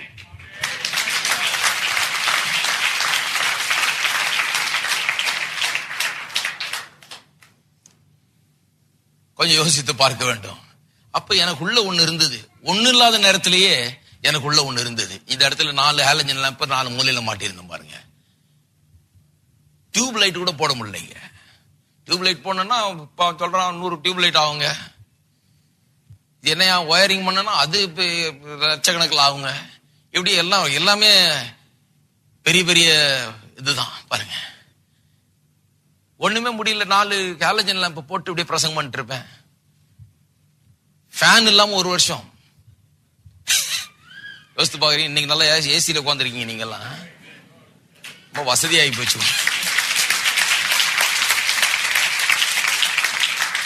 ஃபேன் இல்லைங்க. நான் ஏற்கனவே ஏர் கண்டிஷன் சர்ச்சில் பிரசங்கம் பண்ணிட்டு இருந்தவன். இங்க வந்து ஃபேன் இல்லாம உச்சந்தில இருந்து உள்ளங்கால் வரை வீட்டுல போனோம்னா சட்டை எடுத்து புழிஞ்சா அவ்வளவு தண்ணி வரும், வேர்வை அப்படியே தண்ணி ஊத்தும். அப்படியே பிரசங்கம் பண்ணிருக்கும் போது சில நேரத்துல அப்படியே எனக்கே பரிதாபப்பட்டு கண்ணீர் விட்டுறது. இப்படி ஆண்டவரே இங்க வந்து சேர்ந்துட்டேன் நான். ஆனால் இது கிடையில எனக்கு கர்த்தர் சில தரிசனங்களை உள்ள காட்சியை கண்டேன். இன்னைக்கு என்ன இருக்குதுன்றத காட்சியை காண்கிறேன். நாளைக்கு என்னவா இருக்க போகிறேன் என்பதை காட்சியாய் கண்டு கொண்டே வருகிறேன். தினந்தோறும் நான் படுத்திருக்கும் போதும் எந்திரிக்கும் போதும் கொஞ்ச நேரம் அதை யோசித்து பார்க்கிறேன். எப்படிப்பட்ட ஆட்கள் வருவார்கள், என்னமா இந்த இடம் நிறைந்திருக்கும், எப்படிப்பட்ட மக்களால் இது நிறைந்திருக்கும், என்ன நடக்கும், இங்க எப்படி இருக்கும் என்கிறதை கொஞ்ச நேரம் நான் எண்ணி பார்க்கிறேன். கண்களுக்கு முன்னால் அந்த காட்சியை வைக்கிறேன். அடிக்கடி அந்த காட்சியை கொண்டு முன்னால் நிறுத்துகிறேன். நான் எனக்கு கண்களை விட்டு அது பிரியாமல் இருக்கிறது. தோல்வியை நான் எண்ணி பார்க்கிறது இல்ல, வெற்றியை தான் நான் நினைத்து பார்க்கிறேன். பெருக்கத்தை எண்ணி பார்க்கிறேன். இருக்கீங்களா? அப்படியே எண்ணி பார்த்ததெல்லாம் நிறைவேறுது. இப்போ இன்னைக்கு எண்ணி பார்க்கறதெல்லாம் நாளைக்கு நிறைவேறும், நிச்சயமா நிறைவேறும். அப்ப ஒரு வீட்டுல இருக்கிறீங்க, இதை விட கொஞ்சம் நல்ல வீட்டுக்கு போகணுன்ற ஆசை தப்பு கிடையாது. சிலர் சொல்லுவாங்க தப்பு, நான் சொல்றேன் தப்பு இல்லைன்னு. ஏன்னு சொன்னால் கர்த்தர் சொல்ற 100 வீடு தர்றேன்ங்கிறாரு. அதனால நீங்க கொஞ்சம் நல்ல வீட்டுக்கு போனதுனால கர்த்தர் கோச்சிக்கல. கர்த்தர் பெரிய மாளிகை வச்சு அவர் பெரிய ஆடம்பரக்காரர், அவருடைய பிள்ளை நீங்க. அப்ப அவர் ஒண்ணும் உங்களை வந்து நீ இப்ப கடை குடிசையில அப்படின்னு சொல்லல. நல்ல வீட்டுக்கு போறேன்னு நல்ல நோக்கம் அது. அப்ப என்ன பண்ணணும்? சரி, கர்த்தருடைய வார்த்தை அதை வாக்குத்தத்தம் பண்ணுகிறது இல்லையா? அப்ப வாக்குத்தத்தத்தை எடுத்து என்ன பண்ணணும்? அதை கேட்கணும். காதால வாயில அறிக்கை செய்யும் போது அது காதுல போதும். உங்க நாவிலிருந்து வந்து அது காதுல விழணும், கேட்க வேண்டும். கண்களுக்கு முன்பாக அதை ஒரு தரிசனமாக வைக்கணும். எப்படிப்பட்ட வீட்டுக்கு போறீங்க, என்ன பண்ண போறீங்க, எப்படி இருக்க போறீங்கிறத தரிசனம். நான் சொல்றேன் கேளுங்க, என்ன தரிசனமா வைக்கிறீங்களோ அது அப்படியே நிறைவேறும்.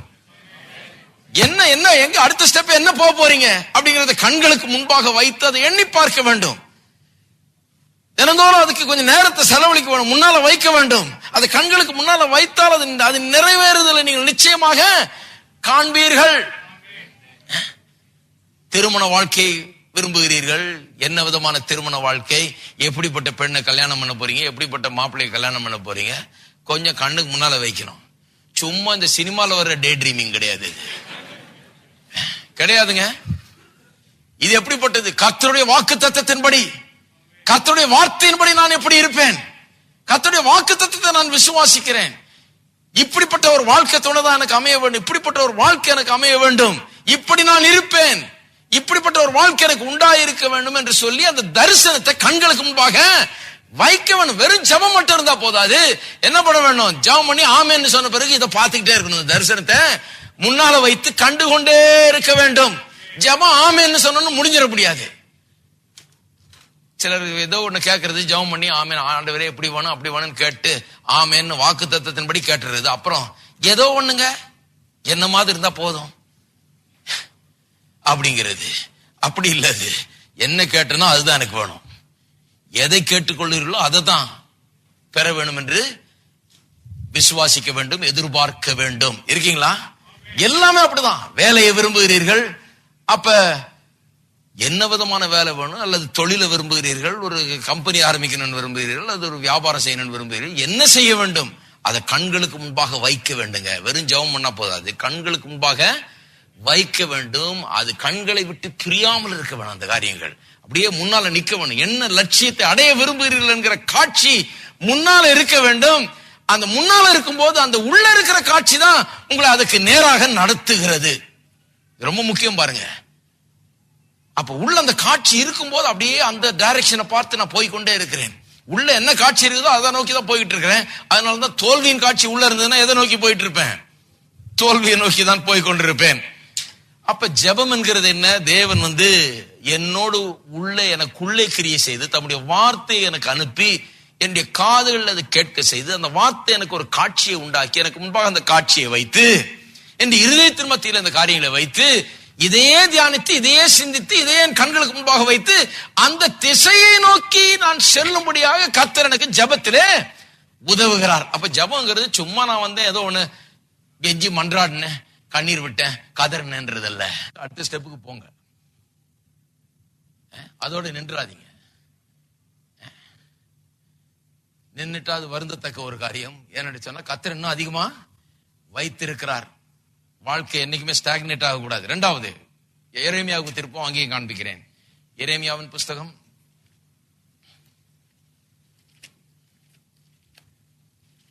1ஆம் அதிகாரம். கர்த்தர் எரேமியாவுக்கு சொல்லி தர்றார் பாருங்க.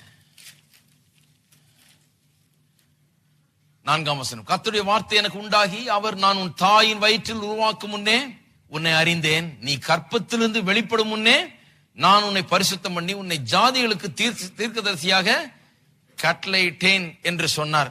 கர்த்தர் பாருங்க, அவர் அவர் என்ன போதிக்கிறாரோ அதை அவர் கரெக்டா செய்யறார். அவர் சொல்றார், நீ பிறக்கு முன்னாலே தாயின் கற்பத்திலே வெளிப்படும் முன்னே, அதுக்கு முன்னாலே உன்னை பார்த்துட்டேன்றார். உன்னை நீ எப்படி இருக்க போறன்றத நான் அப்பவே என்னுடைய பிக்சர் எனக்கு இருக்குப்பா அப்படிங்கிறாரு.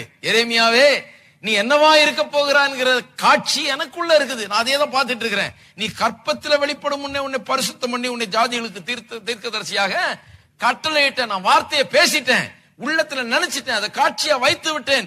உன்னை குறித்த என்னுடைய காட்சி இதுதான் சொல்றாரு. அப்பொழுது நான், கர்த்தராகிய ஆண்டவரே, இதோ நான் பேச அறியேன், சிறு பிள்ளையா இருக்கிறேன். இவன் காட்சி எப்படி இருக்குது பாருங்க. கர்த்தர் சொல்றாரு, நீ தீர்க்கதரிசி, பரிசுத்தம் பண்ணி ஜாதிகளுக்கு தீர்க்கதரிசியா உன்னை கட்டளையிட்டு இருக்கிறேன். இவன் சொல்றான், நான் சிறு பிள்ளையா இருக்கிறேன், பேச அறியேன், எனக்கு பேச வராத ஆண்டவரே, நான் சிறு. இவனுக்கு முடியாததான் பேசிட்டு இருக்கான். அதான் அவனுடைய காட்சி. அநேகர் தங்களுடைய காட்சியை மாத்தணும், தங்களை குறித்த பிக்சரை மாத்தணும். தாங்கள் என்னவா இருக்கிறார் என்ற பிக்சர் மாறணுங்க. என்ன நினைக்கிறீங்க உங்களை பற்றி? இதான் பேசுறீங்களா? நான் சிறு பிள்ளையா இருக்கிறேன், நான் பேச அறியேன், நான் பலவீனம் ஆண்டவரே, நான் பலவீன பாண்ட ஆண்டவரே. எனக்கு ஒரு அம்மா தெரியாதம்மா எப்ப பார்த்தாலும் சொல்லு, நான் பலவீன பாண்ட ஆண்டவரே, பலவீன பாண்ட ஆண்டவரே. அப்புறம் சொல்லுங்க, ஒரு ஜெபம் பண்ணுங்க பாஸ்டர். நீங்க இதை முதல்ல நிறுத்துங்க, அப்புறம் ஜெபம் பண்றேன். பலவீன பாண்டம் அல்ல, பலமுள்ள பாண்டம் இல்லையா? கர்த்தர் அப்படியே பலவீனமா ஓலாத்திட்டு இருக்க சொல்லலைங்க. பலத்தை கொடுத்து எனக்கு உன்னை செய்யும்படியா உன்னை வச்சிருக்கேன், கரெக்டா செய்யுங்கிறாரு. நம்ம அதுக்கு போல பலவீன பாண்டம் சுத்திட்டு இருக்கிறோம். இவன் சொல்லுகிறான், பேச தெரியாது, நான் சிறு பிள்ளை. ஆனாலும் கத்தர் விடல பாருங்க, அவர் பிக்சரை மாத்திக்கல. இவன் சொன்ன உடனே அவர் பிக்சர் மாறல. அவர் ஓஹோ அப்படியா, நீ பேச தெரியாதா, அப்ப நான் என் பிக்சர் கொஞ்சம் மாத்திக்கிறேன்ப்பா. உன்னை தீர்க்கதரிசியா நினைச்சிட்டேன், நானு தப்பா நினைச்சிட்டேன் போல இருக்கு. உனக்கு வாய் சரியா வராதோ, உனக்கு பேச சரியா வராதோ, நீ சிறு பிள்ளைத்தனமா இருக்கிறவனோ, அப்ப முடிஞ்சு போச்சு, நான் பிக்சரை மாத்தி. கிடையாது. ஆனாலும் கத்தர், நான் சிறு பிள்ளை என்று நீ சொல்லாதே. இருக்கீங்களா? நான் சிறு பிள்ளை என்று நீ சொல்லாதே, நான் உன்னை அனுப்புகிற எல்லாரிடத்திலும் நீ போய் நான் உனக்கு கட்டளையிடுகிறவையெல்லாம் நீ பேசுவாயாக.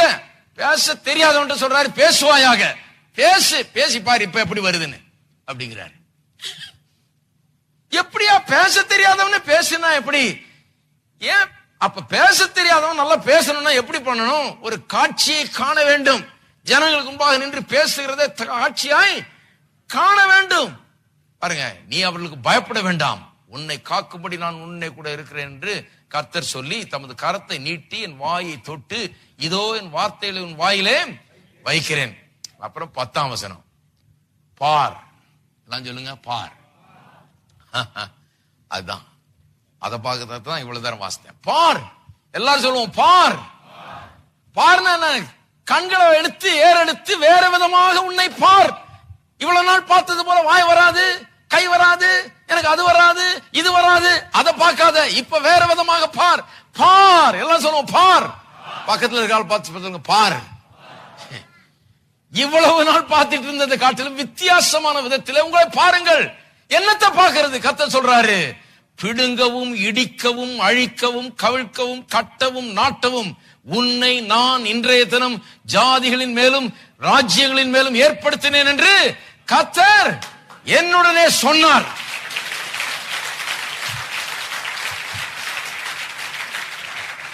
அப்ப பேச முடியாதவன, தான் சிறு பிள்ளைன்னு நினைக்கிறவனை எப்படி மாத்துறது? அவனை பேசக்கூடியவனாக, பெரிய தீர்க்கதரிசியாக, பிடுங்கவும் இடிக்கவும் அழிக்கவும் கவிழ்க்கவும் கட்டவும் நாட்டவும் ஜாதிகளுக்கு மேல ராஜ்யங்களுக்கு மேல அவன் உயர்ந்தவனாய் இருக்கிறவனா எப்படி மாற்றுகிறது? எப்படி மாற்றுறது கர்த்தருக்கு தெரியுங்க. கர்த்தர் தனக்குள்ள ஒரு பிக்சரை வச்சுட்டாரு. இப்ப அவன்கிட்ட சொல்றாரு, நீ பார், நான் பார்க்கிறபடி நீ பார். எப்படி பார்க்கிறது? தாயின் கற்பத்திலே நீ உருவாகும் முன்னே நான் உன்னை பார்த்தேன், உன்னை தீர்க்கதரிசியா நியமித்திருக்கிறேன், நீ பார். அது எந்த மனுஷனையும் உயர்த்திடும். ஹலோ, எப்பேற்பட்ட பலவீனமானவனை கூட, சாக கிடக்கிறவனை கூட, தாயின் கற்பத்தில் நான் உருவாகிறதுக்கு முன்னாடி கர்த்தர் என்னை இதுக்காக நியமித்து விட்டார் என்று ஒருத்தன் நினைச்சான் என்று சொன்னால் அந்த மனுஷன் மாற்றப்படுவான். ஓரல் ராபர்ட்ஸ் தண்டி சிறு வயதிலே 12-13 வயசுல இருக்கும்போது செத்து கொண்டிருந்தாராம். டியூபர்குலோசிஸ் நோயால செத்து கொண்டிருந்தார். அந்த நேரத்தில் கர்த்தர் அவருக்கு காண்பித்ததுதான், தாயின் கற்பத்தில் நீ உருவாகும் முன்னாலே உன்னை நியமித்திருக்கிற ஒரு காரியத்துக்காக. அப்ப நீ சாக மாட்டா என்று அர்த்தம், அப்ப நீ பிழைப்பா என்று அர்த்தம், அப்ப நீ ஷூ கூட வாங்க முடியாத தரித்திரனா இருக்க மாட்டா என்று அர்த்தம்.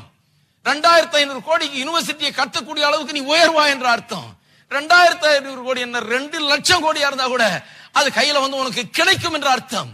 கர்த்தர் என்ன செய்ய முடியாது நியமித்திருக்கிறாரோ அதை நிறைவேற்றும்படியாக கர்த்தருடைய கிருபை உனக்கு உண்டாயிருக்கிறது என்ற அர்த்தம். அதை பார்க்கும் போது நீ அப்படி மாற ஆரம்பிக்கிறாய். இன்னைக்கு 88 வயசு இருக்குன்னு நினைக்கிறேன் அவருக்கு. அருமையா பிரசங்கம் பண்றாரு. இன்னைக்கும் அன்னைக்கு பார்த்தேன், பைபிளை கையில வச்சுக்கிட்டு திறக்காமலே பக்கம் பக்கமா கோட் பண்ணிட்டு இருக்கிறாரு, விளக்கமும் சொல்லிட்டு இருக்கிறாரு. வயசு ரொம்ப ஆயிடுச்சு, உட்கார்ந்துட்டு பிரசங்கம் பண்றாரு. ஆனா மூளை மட்டும் ஷார்ப்பா இருக்கு.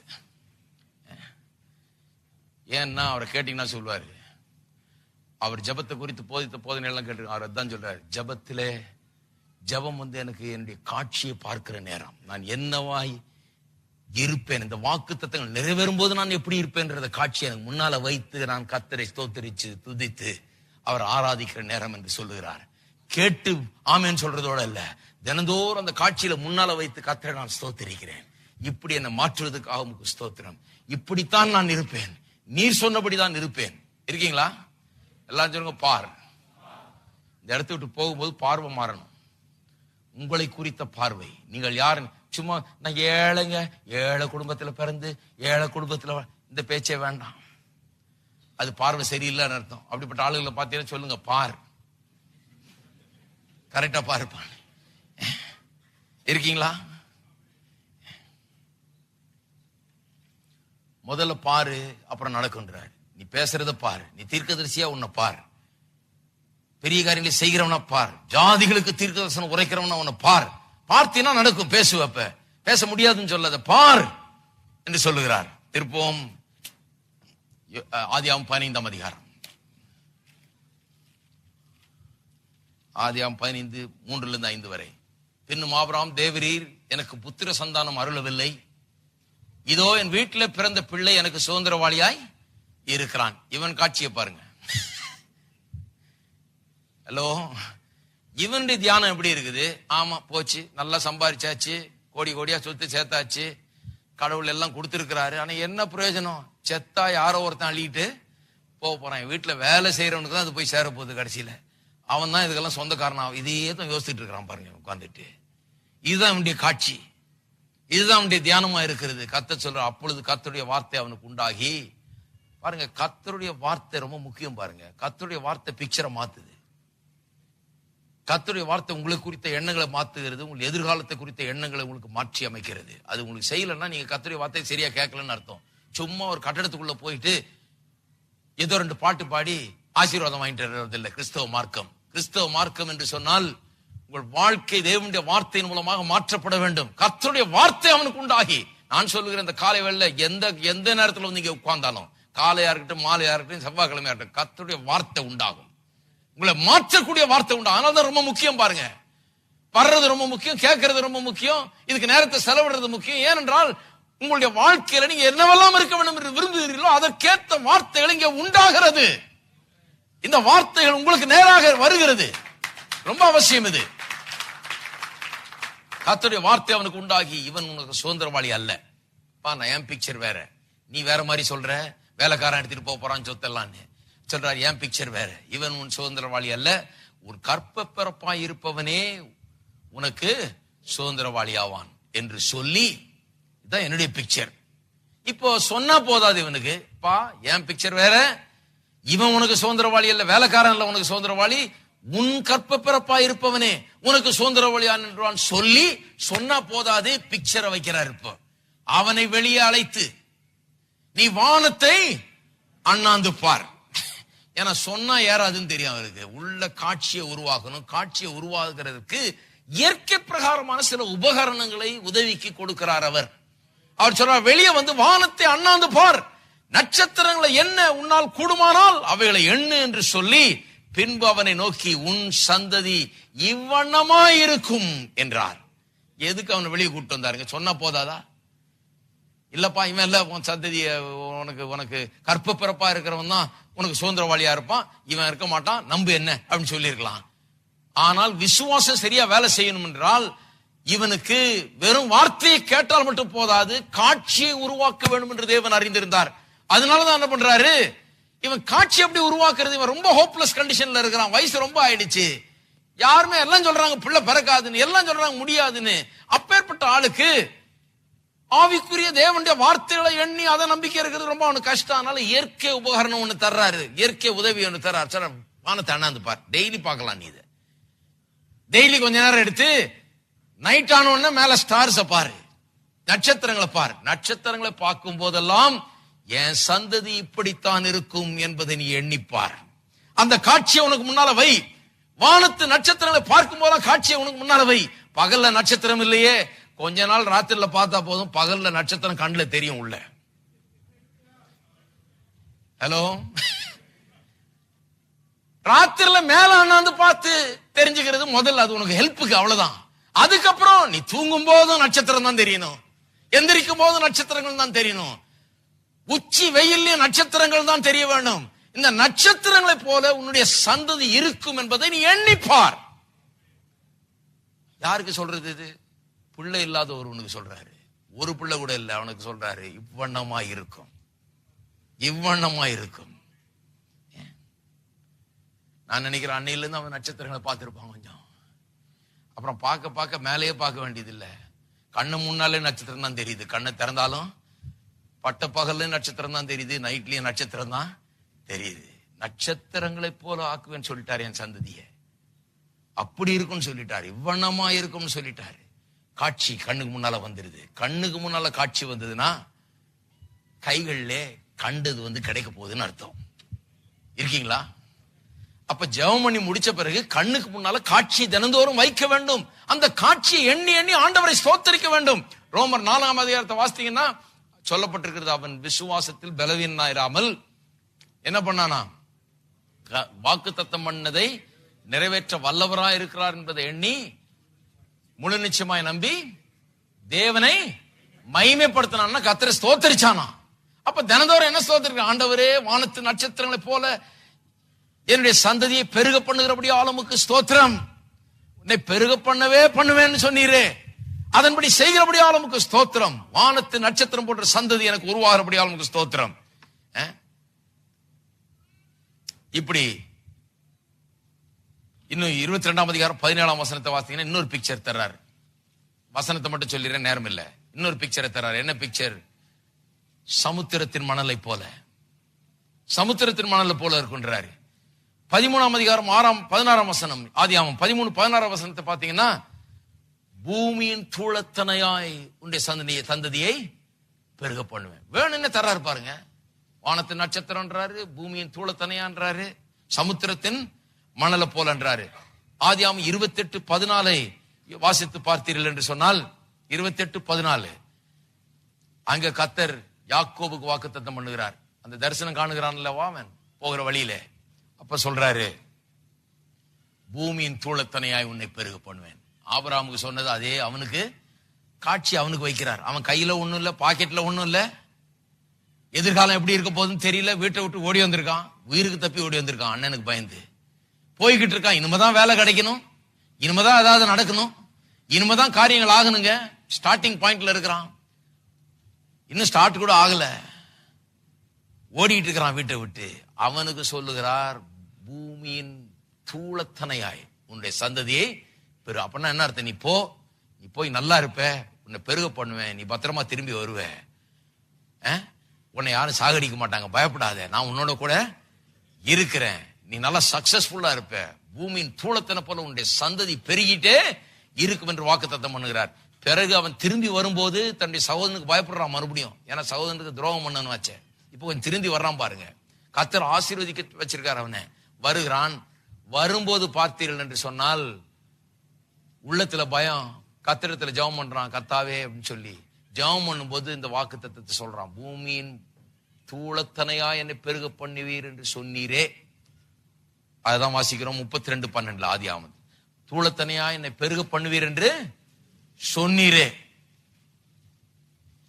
அப்படின்னா என்ன அர்த்தம்?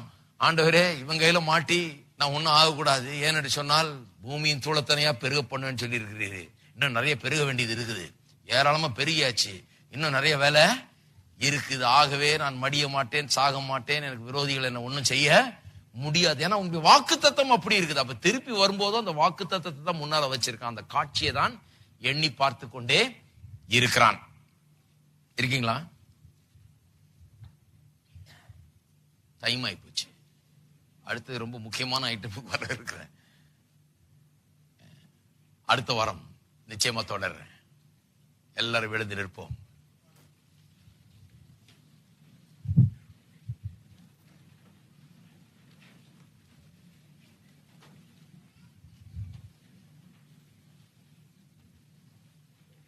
ஹல்லேலூயா.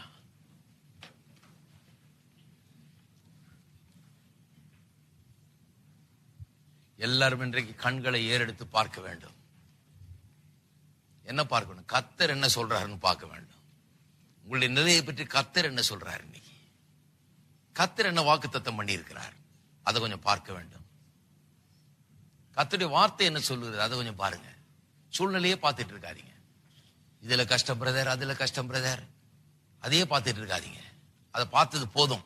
பார்த்து பார்த்து பார்த்து பார்த்து தான் இப்படி இந்த நிலைக்கு வந்திருக்கோம் இல்லையா? அப்ப என்ன பண்ணணும்? இப்போ பார்க்கறத மாத்தணும். எதை பார்க்கிறோங்கிறது, எதை பார்க்க வேண்டும்? கர்த்தர் வாக்குத்தத்தம் பண்ணினதை அடைவதை காட்சியை பார்க்க வேண்டும். சுகவீனமாய் இருக்கிறவர்கள், பலவீனமாய் இருக்கிறவர்கள் சுகமாய் இருப்பதை நீங்கள் பார்க்க வேண்டும். வாழ்வதை பார்க்க வேண்டும். உயிரோடு இருப்பதை பார்க்க வேண்டும். தேவனுடைய நோக்கத்தை இந்த பூமியில் நிறைவேற்றுவதை பார்க்க வேண்டும். பலசாலிகளாய் ஆரோக்கியத்தோடு வாழ்வதை பார்க்க வேண்டும்.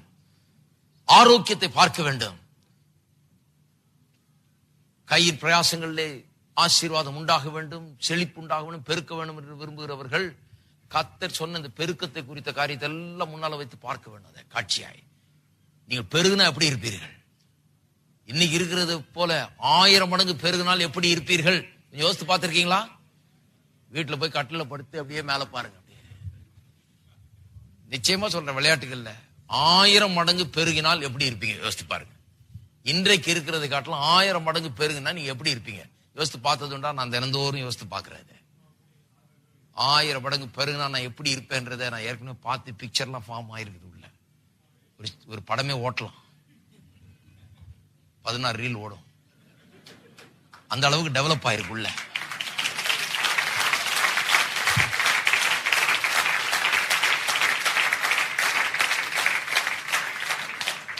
அதை டெவலப் பண்ணுங்க உள்ள. என்னத்தை விரும்புகிறீர்கள்? என்னத்தை கேட்டீர்கள்? எந்த வாக்கு தத்துவத்தை நீங்கள் அடைய விரும்புகிறீர்கள்? அதை பெற்றுக் கொண்டவர்களாக உங்களை காணுங்கள். எதை காண்கிறீர்களோ அதை நோக்கி தான் போவீங்க. நிச்சயமா அடைவீர்கள். இருக்கீங்களா? அதுதான் உங்க ஜெபம், அதுதான் உங்கள் தியானம். அதை நோக்கித்தான் உங்களுடைய பயணம், வாழ்க்கை பயணம் அமையும். எல்லா கரங்களை உயர்த்தி கர்த்தரை ஸ்தோத்திரிப்போம். ஸ்தோத்திரம். ஹல்லேலூயா. ஸ்தோத்திரம் கர்த்தாவே, ஸ்தோத்திரம். உம்மை துதிக்கிறோம், ஸ்தோத்திரிக்கிறோம் கர்த்தாவே. ஸ்தோத்திரம், ஸ்தோத்திரம் கர்த்தாவே, ஸ்தோத்திரம். எல்லாரும் கரங்களை உயர்த்தி சொல்லுவோம். நான் என்னை பலவானாக காண்கிறேன். பலவீனன் தன்னை பலவான் என்று சொல்லிக் கொள்ளட்டும் என்று சொல்லுகிறதே. ஆகவே நான் பலவான், நான் சுகதேகி, நான் ஆரோக்கியமாய் வாழ்வேன். என்னுடைய பலவீனங்கள், நோய்கள் எனக்கு சொந்தமானவை அல்ல. தெய்வீக பலனும் ஜீவனும் ஆரோக்கியமும் எனக்கு சொந்தம். என் கையின் பிரயாசங்கள் எல்லாம் வெற்றி, செழிப்பு எனக்கு சொந்தம். எனக்கு குறைவில்லை, நிறைவு மட்டுமே. எல்லா காரியங்களிலும் எனக்கு வெற்றி.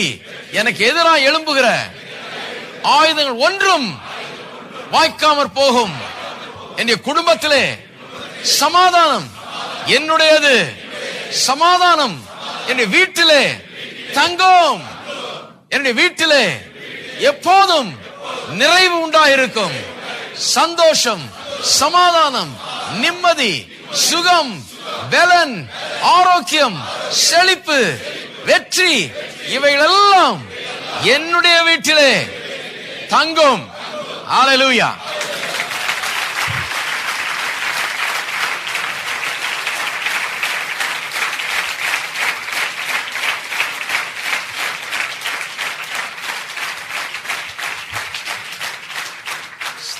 நம்புறீங்களா? அதே முன்னால வைங்க. வீட்டுல ஒரே சண்டையா இருக்குங்க, சண்டையை முன்னால வைக்காதீங்க. அது பாட்டுக்கு நடக்குது. அது ஆனா எதை முன்னால வைங்க. இன்னைக்கு ஒருவேளை சண்டை நடக்கலாம், ஆனா நாளைக்கு என்ன நடக்கும்? சமாதானம் தான் நடக்கும். இன்னைக்கு நடக்கிற சண்டையே முன்னால வச்சிருந்தீங்கன்னா நாளைக்கு சண்டை தான் நடக்கும். சமாதானத்தை முன்னால வச்சீங்கன்னா என்ன நடக்கும்? சமாதானம் தான் நடக்கும். ஆமென். ஜெபிப்போம். எங்கள் அன்பின் பிதாவே, கர்த்தராகிய இயேசுவின் நாமத்தில் வருகிறோம். வார்த்தைக்காக உமக்கு ஸ்தோத்திரம். இன்றைக்கு மெய்யாகவே கர்த்தருடைய வார்த்தை எங்களுக்கு உண்டாயிருக்கிறதே, எரேமியாவுக்கு உண்டானது போல எங்களை பலப்படுத்தும்படியாக, எங்களை நிமிர்ந்து நிற்க வைக்கும்படியாக, எங்கள் தலைகளை நிமிர்த்தும்படியாக தேவனுடைய வார்த்தை எங்களுக்கு இன்றைக்கு உண்டாயிருக்கிறபடியால் உமக்கு ஸ்தோத்திரம். ஸ்தோத்திரம் கர்த்தாவே. உள்ளங்களில் அந்த வார்த்தை பாய்ந்திருக்கிறபடியால் உமக்கு ஸ்தோத்திரம். பெரிய காரியங்களை நடத்துகிறபடியால் உமக்கு ஸ்தோத்திரம்.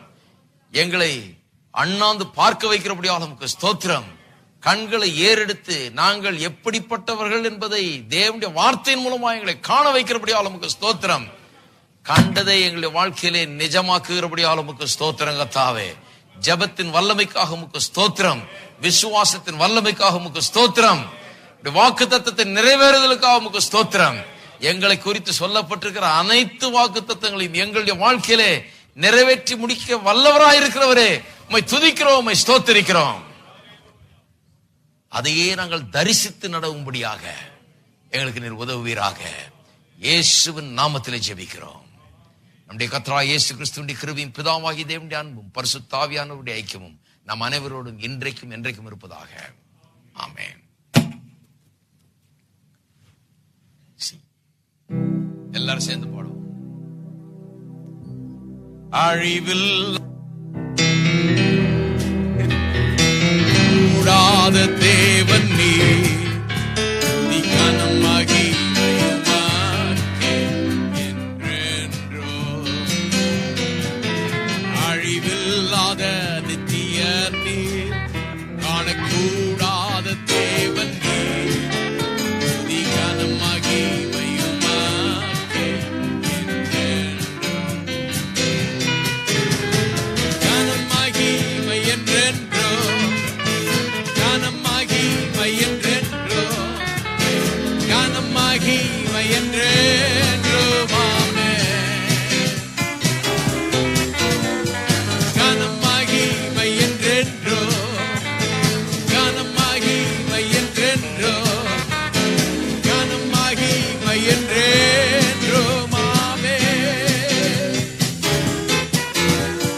கனம் மகிமை என்றென்றோ, கனம் மகிமை என்றென்றோ, கனம் மகிமை என்றென்றோ. ஆமென். கனம் மகிமை என்றென்றோ, கனம் மகிமை என்றென்றோ, கனம் மகிமை என்றென்றோ. God bless you. கர்த்தர் உங்களை ஆசீர்வதிப்பார். கனம் மகிமை என்றென்றோ, கனம் மகிமை என்றென்றோ, கனம் மகிமை என்றென்றோ. ஆமென்.